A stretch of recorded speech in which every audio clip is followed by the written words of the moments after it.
飯旅 Season 5今回の飯旅は九州ご当地グルメ全部食べてみた。全編10件です。皆さんこんにちは。年中日本中の美味しいものを探して車中泊旅、飯旅を続ける私たちのチャンネル、飯旅へようこそ。今回は北海道に住む私たちが2ヶ月かけて車中泊旅で九州を巡り、一通り九州グルメを食べてみて、これはまた食べたいぞ。これは一度食べる価値あり、美味しかったってお店をまとめてみましたの前編。美味しいものが比較的安くいただける九州を旅する時の道しるべ、味しるべとしてご参考にしていただけたら幸いです。それでは早速 Let's get it started. 1. Nobeo Car Na-o-chan。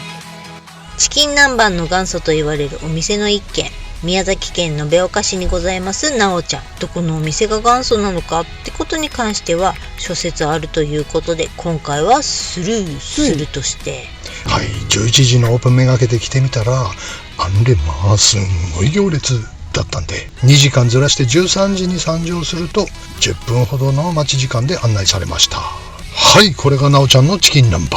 あれ、これチキン南蛮って思った方もいらっしゃるのでは。そうなんですよね。てっきり鶏肉を衣漬けして揚げたものにタルタルソースをかけたものがチキン南蛮だと思い込んでいたのでね、私も。そうなの。実は鶏肉を衣漬けにして揚げたものに甘酢タレをかけるというところが南蛮なのであって、タルタルっていうのはあったりなかったりなんです。ほとんどのお店がドバーッとタルタルかかってますかね。そうなんですよね。いろんなところで食べて美味しかったのはという観点で、このなおちゃんのタルタルなしチキン南蛮が衝撃だったんです。調理法が特殊っていうか、なかなか言葉で説明するのは難儀極まりないわね。チリチリに花が咲いた天ぷらのような見かけなんだけど、これが食感は全然違くって、ふわーっとしてんのよね。これはここでしか食べられない。これはね、ボリュームのある宮崎県産鶏の胸肉に小麦粉をつけ、溶き卵にくぐらせて揚げたものにオリジナルの甘酢だれをかけたというシンプルなものなんだけれども、そんなシンプルな感じじゃないですよ。これ相当卵で花咲かせてるんじゃないかな。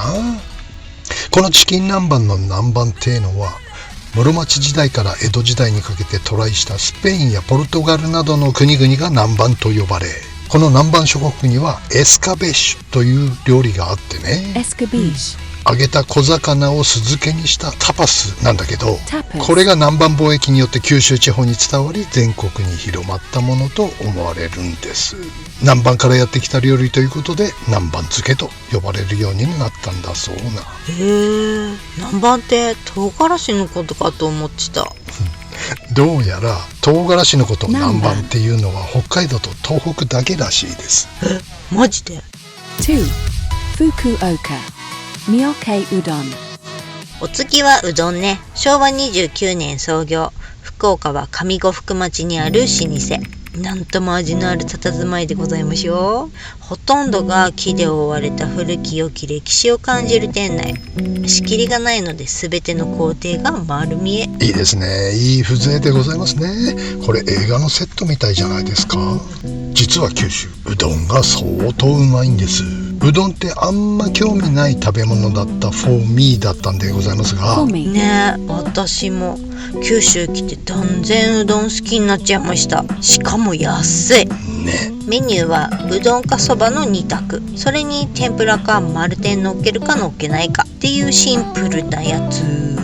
はい、ごぼう天崇拝の飯旅ーズということでごぼう天をオーダー。60年にもなるというこの窯で茹で上げられたうどん、柔らかい特注の極太麺はあらかじめ15分から20分かけて茹でてあるので、注文後はさっと温め直すだけ。とくりに入ったスープを注げばわずか30秒で熱々のうどんの完成。はいや、いいですね。クイックデリバリー。見てください、綺麗なうどんでしょ。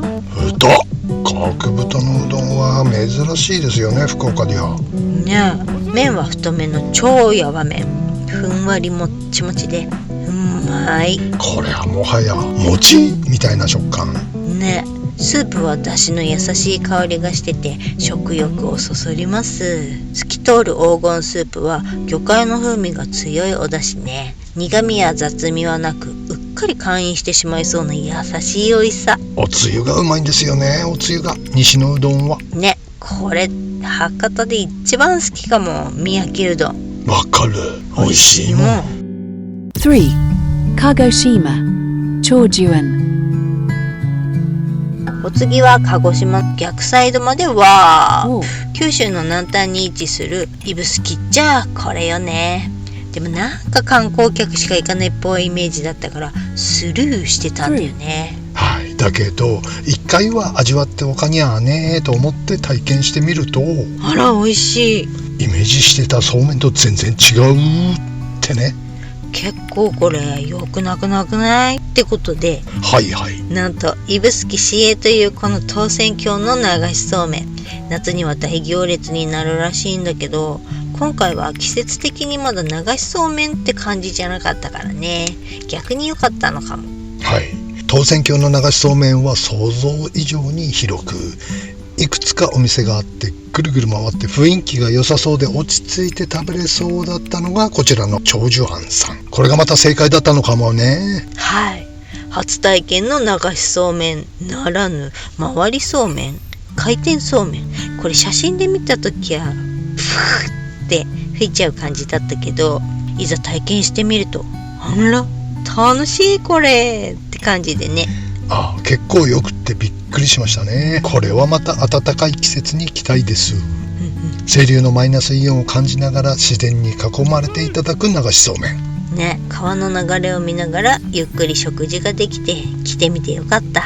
そうめんのつゆが甘めで美味しかったです。はい、これぞ九州って感じのね。麺も固めで家で食べるそうめんとは全然違くてね。どうぞ。私好みのコシのあるそうめん。そうめんにコシって思うんだけど、あったんだよコシがね。なんとこの流しそうめんが誕生したのは1962年ってんだから驚き。あら、おいちゃんよりパイセン。Paisen. なんとこの回転式流しそうめんを編み出したのが役場の助役さんだそうなの。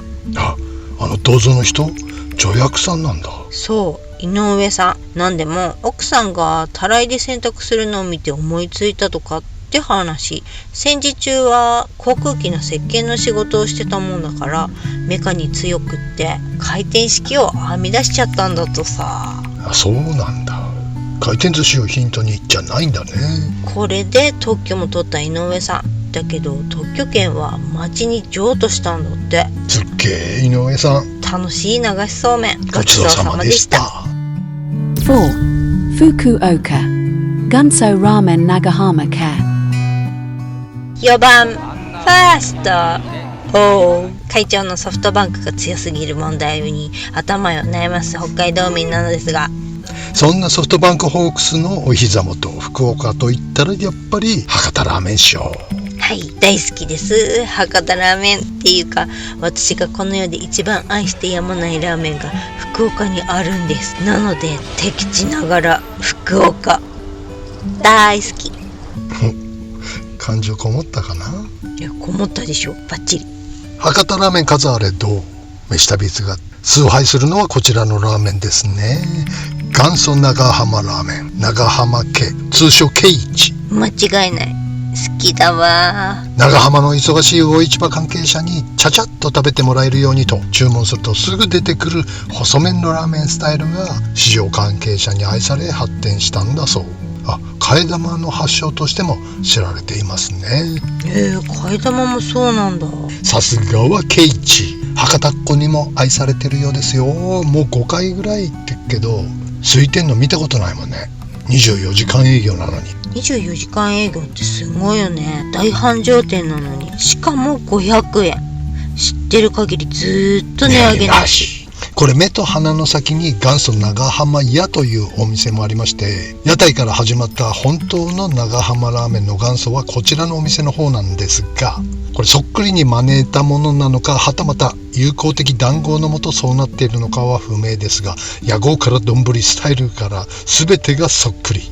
カクカクしかじかいろいろな事情は終わりのようなのですが、ここにはあえて触れず、違うのは味ね。そうなんです。味が美味しい。ケイチの味は我々好みなんですよね。あくまでも美味しいお気に入りのお店を紹介というチャンネルでございますので、このケイチのラーメンは我々好みの日本一優しいラーメンなのではないかと思います。はい、私がスープまで飲み干しちゃうラーメンは日本でここだけっすね。味が物足りなければ卓上に用意されているラーメンタレで味調整は可能だし、スープはあっさり、普通、こってり、麺は生、硬、普通、やわ、ずんとかなりフレキシブルに注文できちゃいます。博多ラーメンはこれ以外には今のところ当たりなしってところかな。そうなの。他に美味しいラーメンご存知の方、教えてくださいな。お願いします。5. ニューヨーク Fukuoka. Fuku no Yu. はい、こちらで一プロで一休み。ミスタービーズ大好き福の湯さん。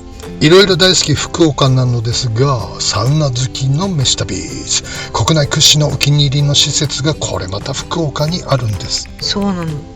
いろんなバリエーションの浴槽があるのはもちろん、なんといっても露天スペースの広さが福の湯さんの持ち味ね。なんと整いチェアが40人分はあるんです。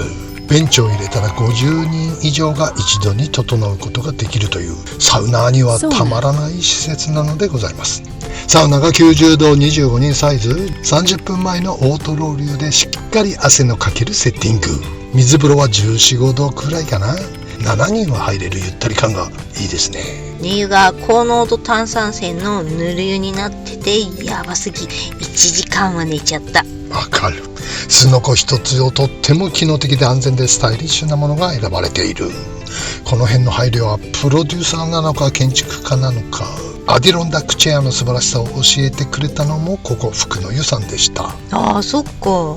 最近アディロンダックチェアを置く施設増えてきたね。はい、嬉しい限りです。いろいろすごいですね。日本の温浴施設建築のパイオニア的存在なのではないかと思いますよ。福の湯さんは。あなたはどういう目線で見てるわけ？お風呂を。福の湯さんは福岡市内に何軒かあって、春日店がちょうどこの時改装中でね、7月にリニューアルオープンしたはずなので。なあ、春日店楽しみだね。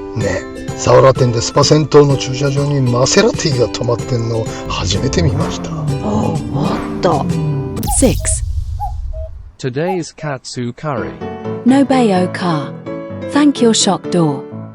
はい、ご当地グルメ店じゃないけれど必ずカツカレーが入っているのがこの飯旅の個性となっておりますので、しばしお付き合いを。はい、全国の美味しいカツカレーを日夜探しておりますカツカレーおじさんこと飯旅ズ1号バッポです。ってことでお付き合いよろしくお願いします。何ですか？宮崎県は延岡で出会いましたザ・昭和の佇まいの激渋食堂。こちらはザ・昭和食堂という番組向けに訪れたお店なんですが、はい、戦後にオープンした店だから80年もの歴史を誇るこちらの激渋食堂。その昭和感だけでもぜひ味わうべきお店といったところ。このお店はマジ賠償千恵子がお兄ちゃんつって出てきそうな風情でございます。ほらまたさん付けしないと視聴者さんに怒られちゃうわよ。つけたよ、お兄ちゃんってちゃん付けだよ。そっちじゃない。なんともカオスなショーケース。 Chaos. パッと見怖い食品サンプルでね、入るの結構勇気いる感じだったんですが、確かにちょっとオカルティック。Occultic. だけれども勇気出して入ってみて正解。このカツカレーが美味しかった。しかもお値段なんと550円。これはお役所食堂のカツカレー含めても最安値ではないかと思われます。はい、日本が生んだスーパー食材カレールーの美味しさを損なうことなく辛めの大人っぽい一品に仕上がっておりました。カツも薄めにカツレツっぽく香ばしく上がっているのがいいですね。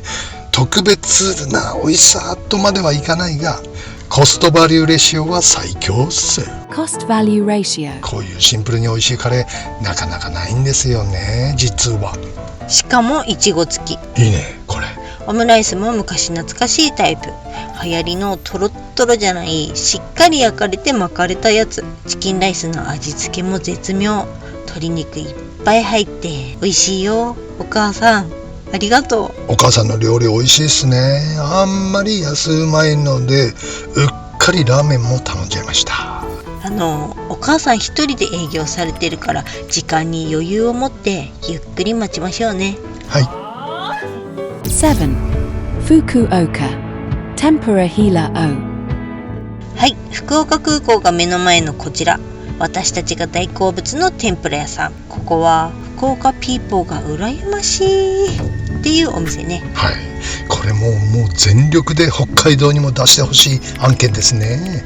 ねえ、こういう天ぷら屋さんは札幌界隈にもちょいちょいあるんだけど、なんか違うんだよね。確かにライブ感、スピード感、サクサク感、熱々感、言葉では伝わらない魅力があるとですね。あるとこれ合ってる？博多弁ちょっとわかんない。相変わらず超満員でございますね。ずっと待ってる人が次から次へとやってくる。旅人もいるようだけれども地元の方がほとんどって印象でしたね。はい、だって来ちゃうでしょ。これは美味しいもんね。ワクワク。待つこと5分くらいで案内されましたが、席がなんとこんなに広いお店なのに去年来た時と全く同じ席。奇跡デジャブってなったよね。ああ、びっくりしたね。やっぱりこちらの薄めのサクッと揚げたての天ぷら美味しいですね。そしてこのお店の最大の魅力と言っても過言ではないこの柚子入りの塩辛に大根の漬物。この塩辛が美味しいの。塩辛言うたら函館のほら文字通り塩辛いあれ想像するでしょ。ところがどっかい、こちらの塩辛は塩辛くない塩辛なの。柚子の風味が爽やかさっぱりの塩辛で、これがお米に合うのなんのって。ああ、去年は思わず買って帰っちゃったもんね。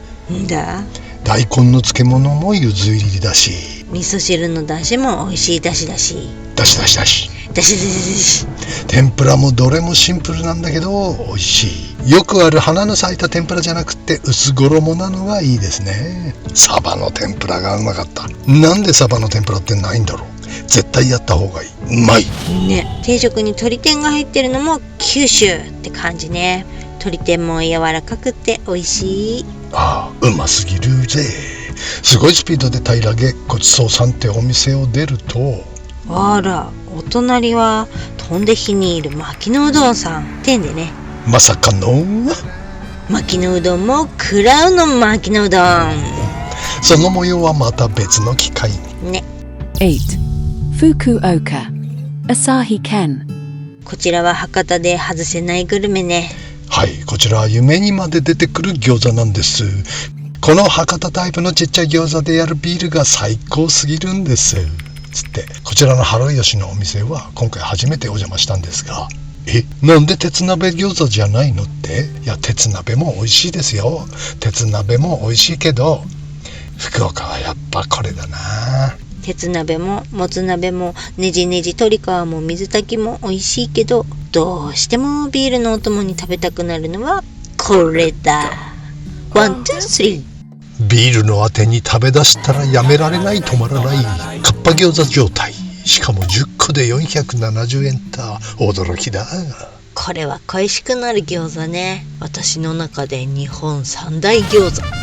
旭軒さんは3店舗ある中でここが一番渋いお店。お母さんと娘さんの2人で切り盛りされてるこちらのお店は昭和感、ほっこり感が何とも言えないよね。ところがですよ、ネットで改めて調べてたっけ、なんと6月20日で閉店してしまったということが判明しました。そんなことってある？ねえ、残念だね。3軒の中で一番お気に入りだっただけに、食べといてよかったけどさ。残念でならないわ。ねえ、原点回帰。次回からはやっぱ博多駅前の本店だね。はい。 9. Miyazaki Kama Age Udon Togakushi. 宮崎の一番街を抜けた路地裏にある名店。夜19時からしか営業しておりませんが、特に飲んだ後のお客さんに定番の人気の締めスポット。8時を過ぎちゃうと締めに来るおじちゃんたちでめちゃめちゃ混んできますね。8時前なら余裕。提供時間がウルトラ早いので油断禁物、2分とかからずに出てきました。はい、これも気に入りましたよ。うまい。いいね。柚子に免疫のないどさんこには感動のさっぱり感。超有名店だけどもちゃんと美味しい。これはハマるわ。ねえ、柚子はいい仕事されますわね。柚子の爽やかさと九州っぽい甘めのおつゆでつるんつるんでございます。芸能人スポーツ選手のサインも半端ねえっす。誰だかわかんないけどね、もうまた食べたい。いっつもまた食べたい。宮崎にいたらこれ食べたいから飲みに出るまであるね。あるね。いや、これが食べたいから宮崎に行くまであるね。10. Kagoshima Mekemon.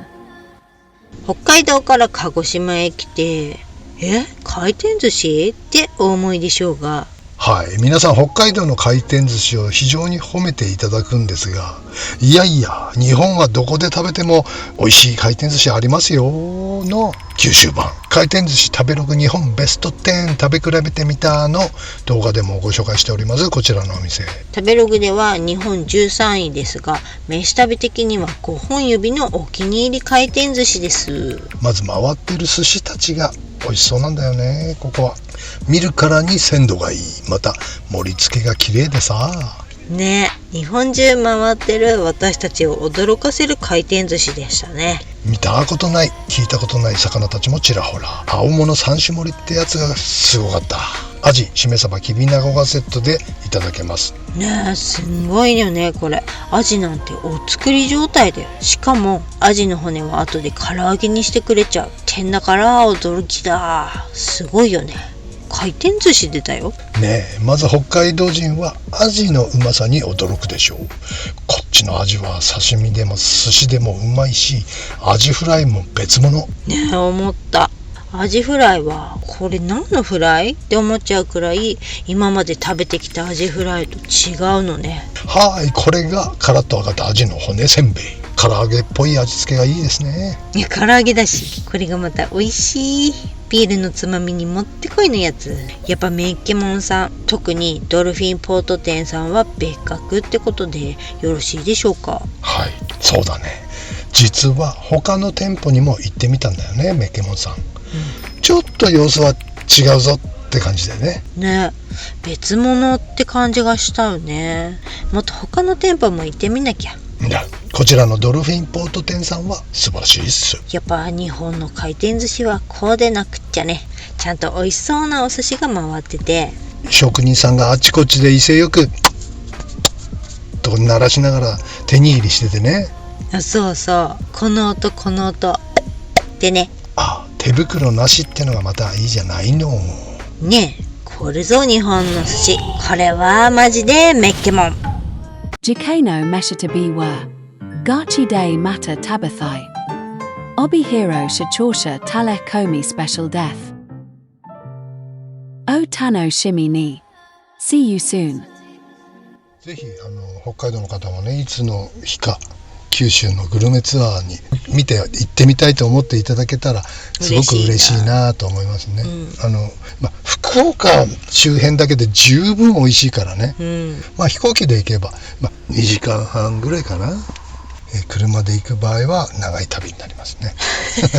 果てしないです。もし車中泊をやってみたいと思ってる方がいらっしゃったらぜひやっていただきたいですね。乗用車で車中泊旅してる人いっぱいいる。いますね。軽で夫婦2人で九州から来たのっていうご夫婦とかね。あ、そうだそうだ。その優たち、その図体でかい外国人軽で2人で暮らしてますのみたいなね。そうそう、この間行ったね、あれどこだ、旭川かな。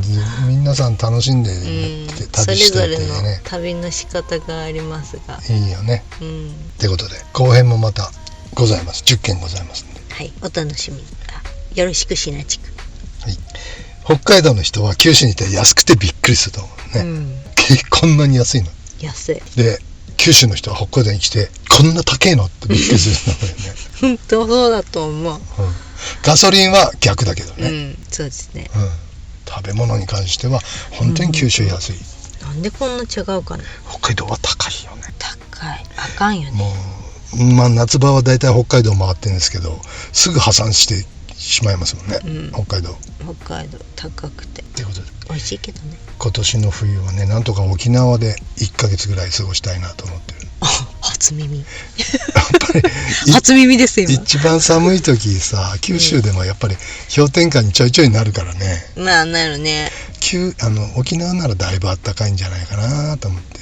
どんだけ寒いの嫌いやねん。いや車中泊やっぱりさ、大変じゃないか、まあ重ねて氷点下は、氷点下はきつい。全然いけるけど、そんなね、キャンピングカーのでっけえのじゃないからね。ほんと乗用車なんでね、しかもストーブなしでやってるんでね。そう、エンジンはかけません状態で、何の我慢大会だっていうぐらいね。真冬でも寝てるんでね、でも寝袋でいけちゃうのがいけますよびっくりしちゃう。全然。